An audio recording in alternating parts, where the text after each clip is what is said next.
Let us get started, ladies and gentlemen. We are going to begin by making a distinction between two radically different contracts, the loan contract and the deposit contract. We will start with the loan contract. Almost everyone can identify a loan contract immediately. A loan contract involves handing over an item to another person for that person to use for a period of time and then return to us.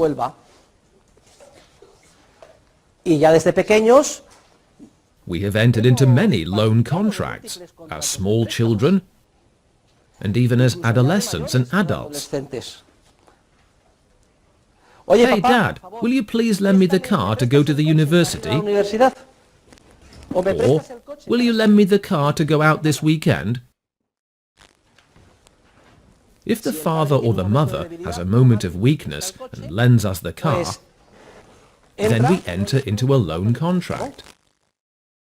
The person who hands the thing over to us is called the lender, or commodatum, and he or she loses the availability of use of the item for the time period agreed upon in the loan, for example, the weekend.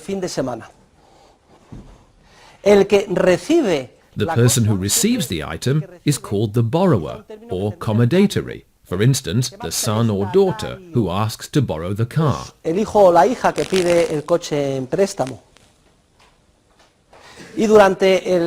the duration of the loan, the lender loses the availability of the item, and the borrower gains that availability.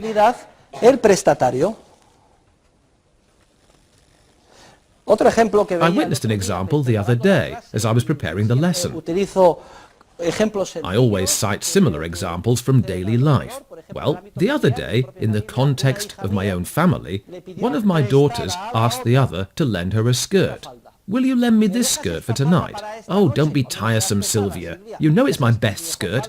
You won't take care of it, or you'll bring it back to me dirty, or with a burn, or a big stain.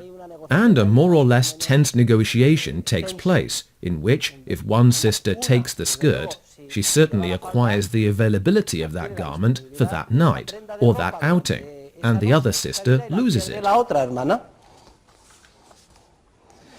Here is another example of a loan. A girl might ask her mum, "Mum, will you lend me these earrings, this necklace, or this ring to wear to a wedding?"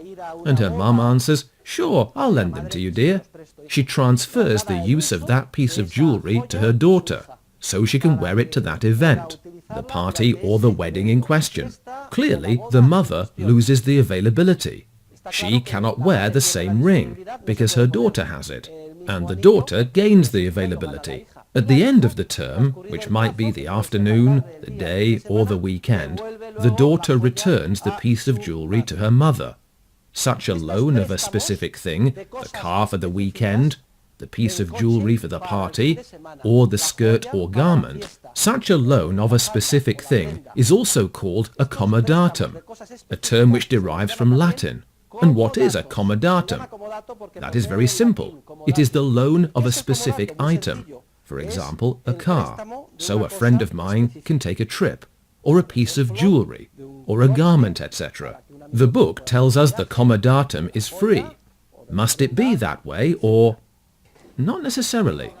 Under Spanish law, it is presumed to be free unless otherwise agreed upon. Hey Dad, will you lend me the Mercedes to take a trip with a girl this weekend? It is assumed that I am lending it free of charge. So, is a car rental a commodatum with a price? If you go to a business, etc., a rental has a price, and you sign a contract, and you do so expressly. But if you ask a friend to lend you a specific thing, "Hey, will you lend me your morning coat for the party, or to be the best man at a wedding?" it is assumed, unless otherwise expressly agreed upon, that the loan is free.